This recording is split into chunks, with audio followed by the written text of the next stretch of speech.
I'm Preston Peck. I'm currently a student here in the Sustainable Development Program. And next we have Dr. Dottie Morris, who is Chief Officer of Diversity and Multiculturalism, as well as an Associate Professor of Psychology at Keene State College.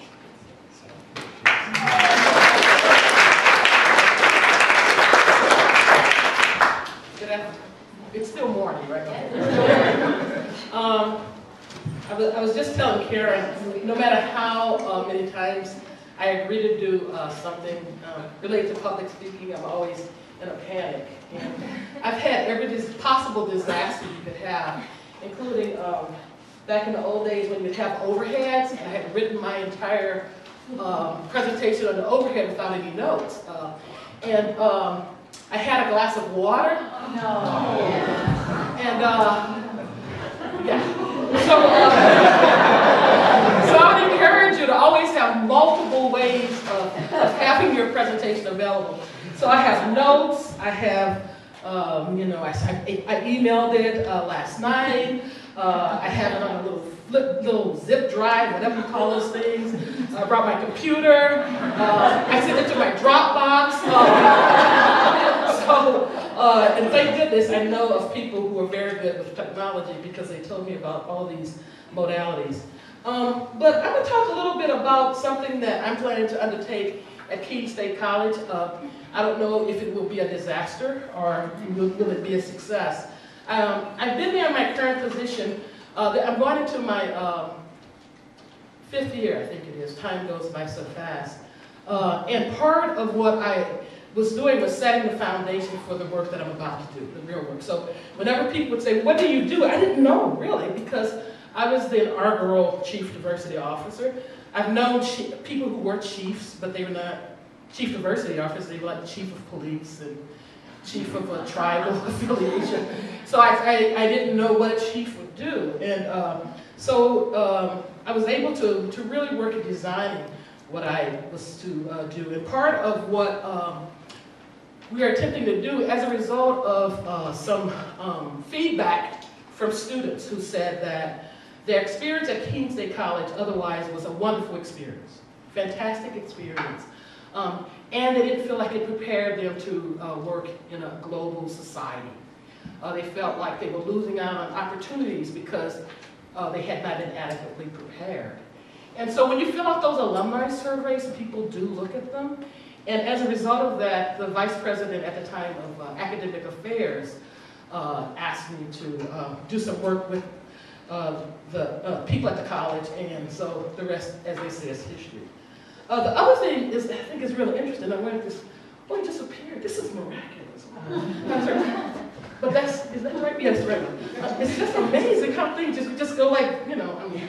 That's a cultural reference that some people might not know what I mean by that. But the other thing is sometimes I talk really fast, so if you need me to slow down, just wave your hand. And the other thing, I have no concept of time, so I hope someone will be watching the time as well. Gotcha. I'm not offended if you say, can you please be Gene the dance machine, you're about to get the hook. But one thing I grew up in the South too, so what Ryan said resonated with me. And this whole idea of, I grew up hearing a lot of things. And one of the things that I grew up hearing from my mother is, if there's an easy way to do something and a hard way to do something, Dottie, why do you always choose the hard way? And she also had something about a hard head and a soft behind. But I decided that in this situation, with this particular job, that I would, I think I have the best job on the campus because I get to work with everyone. I work with all divisions, all individuals, people from, people who do a wonderful job. If you haven't gone to Keene State College, go and look at the grounds. It's beautiful. So, I work with, men and women who keep the physical plant so amazing to the person who is the president of the college. And I always tell people, if you really want to know people, the president can't get you in your office when you're locked out. So you should be aware of all of the people and how do we engage with everyone on campus. So I decided not to take the hard way, but I always like how nature is designed. And I think nature has given us the rationale for diversity. And so that's why I like to start with this quote. Because it's either diversify or die. Because in nature, the only way that we are sustainable is through diversity.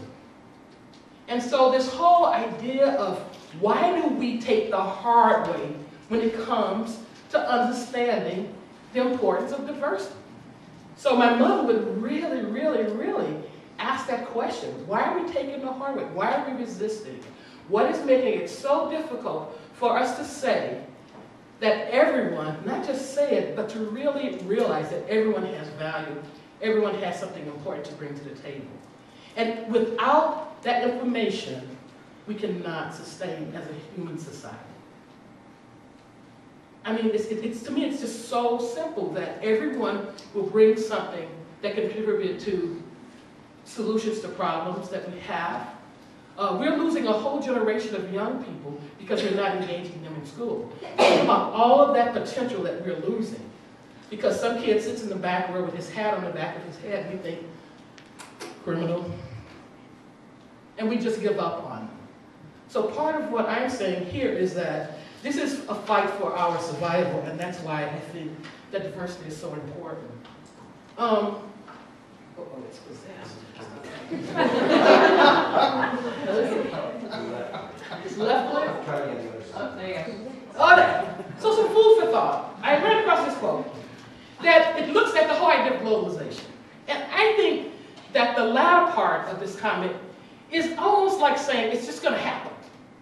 We don't have to do anything. We're just going to have this thing called globalization. And everybody's just going to come together and everything is going to be cool. And we don't have to work at it. Don't have to work at it. You know, you just get enough people in a room who are different, who are diverse, and bada boom, bada bam, wow, it's going to happen. Now, I beg to differ with that particular opinion, and that's why it has taken this long to consciously think of ways to have an impact at Keene State College. So in my thinking, I think more in terms of what, okay, I'll get this before the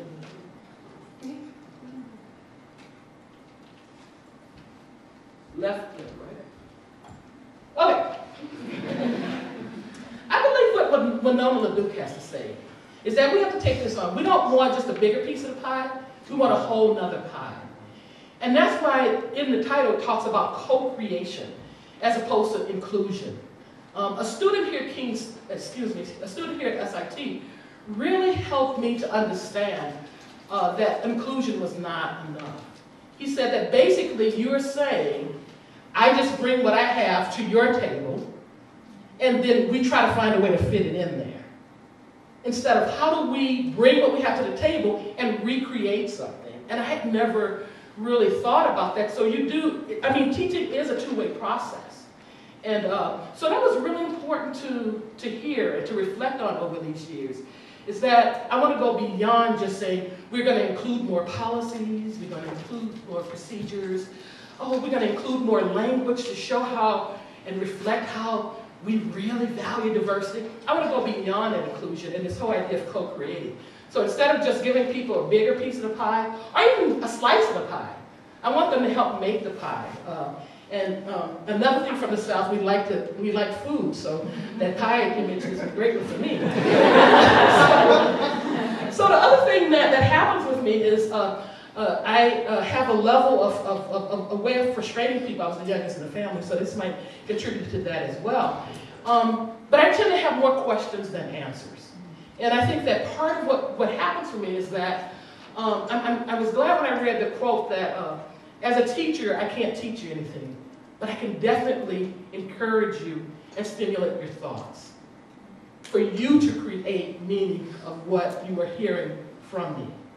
And not only that, but to confront what I'm saying, as that student did when I said what I said about inclusion, that caused me to reshape everything, including what I do now. So it was very important that I met him at that time, because it informs my work totally. And so I thank him for that. So I have some questions. And there are a lot of questions. This is just one slide of the questions that I'm planning to pose to the community. And we have a wonderful opportunity. Every 2 years we do a symposium. And this year it's about creating the commons. And several of us have really pushed the envelope on what does that mean. And how do we co-create a space, especially in a space that was taken. That's not, how do you create a space or commons in a place that ain't yours, excuse me, that isn't yours, okay? How do you do that? How do you claim that space and think that you can create that space without having some of these conversations? We have to have these conversations. And so part of it, so the whole idea of how we co-create institutions when we don't look at the social, political, historical, economic context. We have to look at that. So some economists are planning to do that. What roles does worldview, power, and privilege play when we're trying to co-create? Now, again, we're out of this little school in New England with roughly 5,600 students. We have about 6% students from of color. I'll put it in quotes because I don't know what that means, but okay, we'll just leave it at that. And we have other varying forms. We have less than 1% students from international backgrounds. So the list goes on. So people are like, we don't really need to do this because we're in New Hampshire. And I said, even more so we have to do it, and even more so we have to ask these questions. And so this whole idea of you could just read them. I won't insult you by reading them to you, but this whole idea of who has the power and how does their ethnocentric views and their thoughts about supremacy, for example, have an impact, first of all, of giving up the spaces that they've once owned. So we have to talk about that. So again, we have to go to the next. Let's go to the next slide because I have more questions. But I see. How do people who have historically controlled the spaces now? How do they stay to these spaces? And as we co-create, we got to give up some of the control. And that will be the complicated. That's the complicated. Because think about it. When something is working for me, I want to keep it that way. You know why? Because it's working for me. Therefore, if I change it, it might not work for me in the same way. So that means I have to adjust. That's just so exhausting. I don't want to work that hard, even though my mother said I take the hard way. So I can understand the resistance where you've historically controlled the space, and now all of a sudden I'm saying, let's co-create something. Let's not just add programs, but let's really look at how we do business, why we do business the way we do. How might we shift the way that we do business to live our values and our missions related to diversity. So that's it. And I have one more slide for you with questions because I can't not let you have questions. And so, so how can we do it without having truth and reconciliation process in some ways? And also, how do we analyze the past to see how it continues to have a ripple effect on what we're currently experiencing? There's so many, we call it in psychology elephants in the room or ghosts in the room, and elephants are knocking us in the head and they're kicking us, and we're just sitting there going, just dodging the elephants, attempt to get our attention. And if we don't talk about these things directly, they fester, they fester, they fester. And I'm not an architect or anything, but I know that you need to have a firm foundation to build a house. And if that foundation is faulty in any way, or if you plant that foundation in a swamp without taking into consideration certain factors, I don't care how beautiful that house looks, how many colors you have represented in that house. I don't care if you get the finest interior decorator to take care of that home, what will happen to that home will not last very long, and it's not sustainable. So I think that that's why I'm really keen on this whole idea to look at kind of the complexities involved in the historical pieces that's having an effect on how people are there. And I've learned that. As I said, I grew up in Louisiana, and I've lived in New England for like 15 years. People have a long memory here. And they have a memory, and this is not as criticism, it's just an analysis that I have to take into account when I'm working with people to try to get them to move beyond certain kinds of things. So they'll tell me, well, Dottie, that won't work. And I'll say, why? Back in 1942, when my father was here, They tried that once. It didn't work. So you are wasting your time. And most of all, that faculty, they're not gonna watch. Now, 1942, I would probably argue that none of those faculty members are still at Keene State College. I would be willing to go out on a limb. I'd be willing to bet my house that's falling down because that I don't want to bet too much here because just in case there might be one person who's still hanging on. But I would be willing to bet that person isn't there anymore. But we're still holding on to that history that gets transferred from one generation to the next. We laugh at students when they talk about, there's this residence hall on campus and it's called Huntress. And there's this, they've passed this legend down that her wheelchair is in the attic and you can hear her wheeling around midnight. Okay? So that goes from student to student to student, and students will tell me, I've heard it. Okay, so the same thing happens with these ghosts of the past that seep in. I understand why they seep in. So part of what I'm trying to do is say that the legacies are still there and people are still not dealing with them. So I think our usual response is to do something that is so individualistically based. That we don't think about how complex these questions are and concerns are, because we need to come up with some compound strategies and solutions. And this is by a colleague of mine, Michael Antonucci, who teaches English at Keene State. When we were talking about this in a group one day, he says, we have to realize that what we're about to undertake is not simple. And I always tell people it's not rocket science, it's harder. Because there's so many moving pieces, there's so many complexities upon complexities. I can't figure out the right formula. So that's why it has to be done in community. So the very idea that it's so complex will lead to living the tenements of what I think of diversity. It's because it's so complicated. It's because I don't have the answers. Because I'm like, okay, we need all of us to figure this out and to spend time really, really struggling with this together and come up with a product that we can all be proud of. So I think that most of the time, we don't do this. We do. Janet Helms is a psychologist who is at Boston College, and she talks about the different stages of identity development. And I think that oftentimes, a lot of our solutions are based on our stage of being in pseudo-independence. And pseudo-independence is a stage where you understand that there's a problem, you understand that there's injustice, but you think that you need to alter the individual who is in the non-dominant position. That if we could just help them, then they would do better. So our solutions are like this. Black men don't go to college. What we're going to do, I got a good idea. Write a grant, get $1 million, and we're going to set up some programs for them in the college so they can catch up with the other students.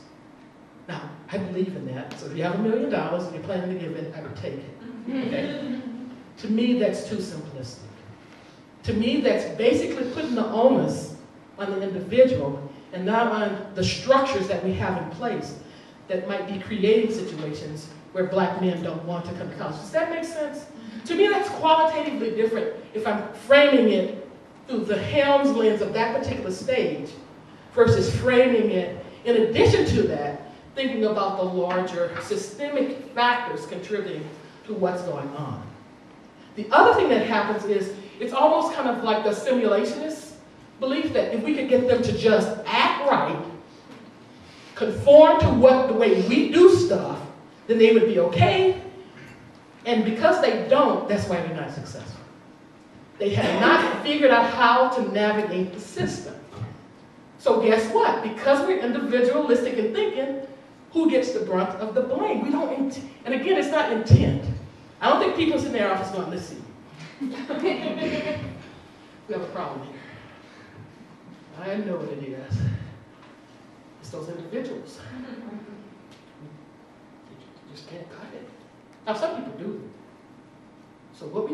And then you do this. I've seen this one.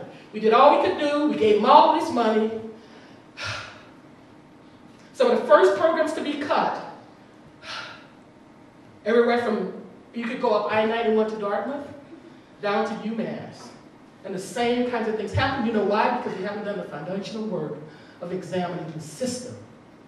And of course those people, fill in the blank, women people in the sciences, you know, men people in general in some schools, we haven't done the work to really do an analysis of our systems, of our policies, of our procedures, of our practices.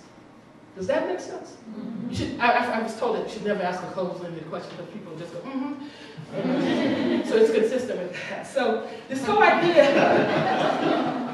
so we have to look at that. And there's something called the fundamental attribution error. And I based a lot of this on social psychology. So it's not like I'm just pulling this out of my head. I wish I did because then I'd just be writing books and be on Oprah. But,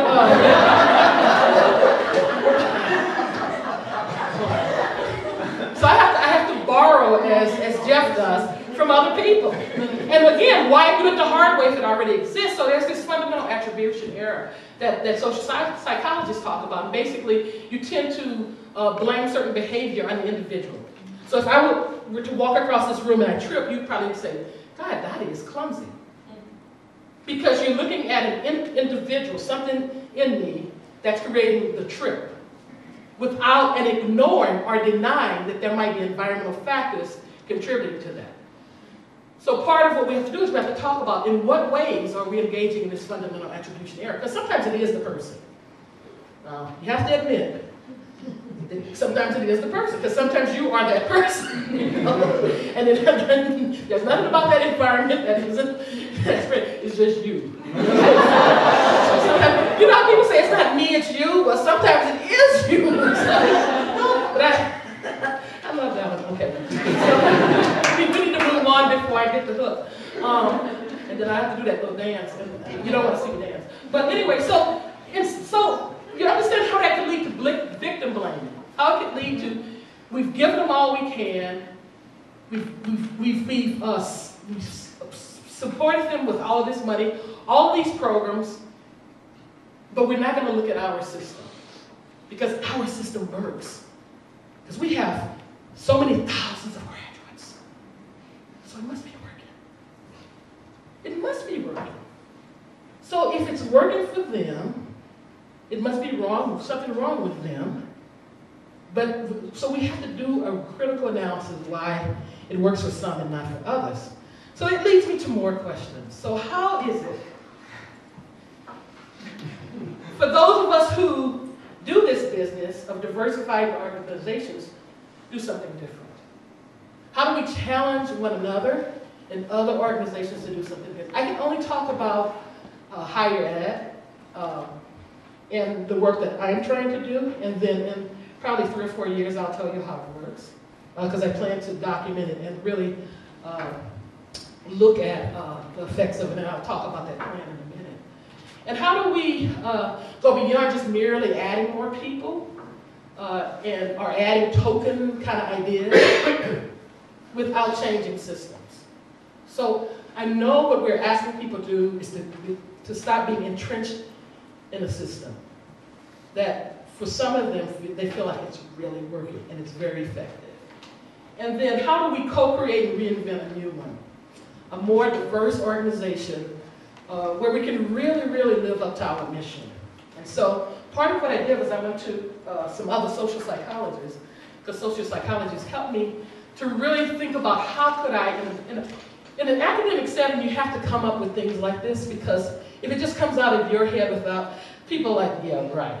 But because I grabbed, I know about the work of these folks, I said, they are credible sources of people who will believe me when I say it, you know. So think about it, even though I might have said it before.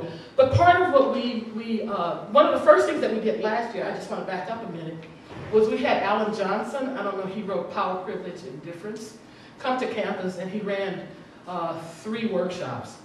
And it was really interesting because the big rift that we see, not unlike a lot of institutions of higher education, is around rank. Like who's faculty, who's staff. We have the tenure system, and then we have the adjunct system, and then you have people who are staff. But even staff, you have operating staff and professional staff. And then you have the administration. I didn't know I was part of the administration until somebody told me one day. I said, wow, this is kind of scary. So anyway, going back to this whole idea of looking at different ways of looking at diversity, there is something called structural diversity. And so you do have to attend to structural diversity, which includes having numbers, to have a critical mass. And we do know that you learn more in heterogeneous settings. We already know that. So we cannot approach this and think that we don't have to have numbers, critical masses of people. But I think that when we think again, that's the only thing that we're thinking about. A lot of people only think about the numbers. If you get more students here, Dottie, we need it to be up to, and I'm saying, I'm not giving you a number. I said, I can't give you a magical number. And so sometimes when I'm forced, I just pick one. By 2015, 10%. What is that based on? Well, you forced me to give you a number. Because it's a lot deeper than just having the number of students there, okay? And this takes into account things, in my mind, things like retention efforts, as well as recruitment efforts, okay? The next one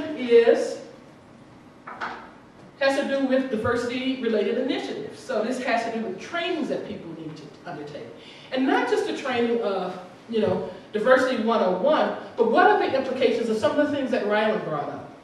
That I have to understand who I am and what I bring to the table and why I behave the way that I do, and why I might silence the staff member and talk over them when I'm in a meeting.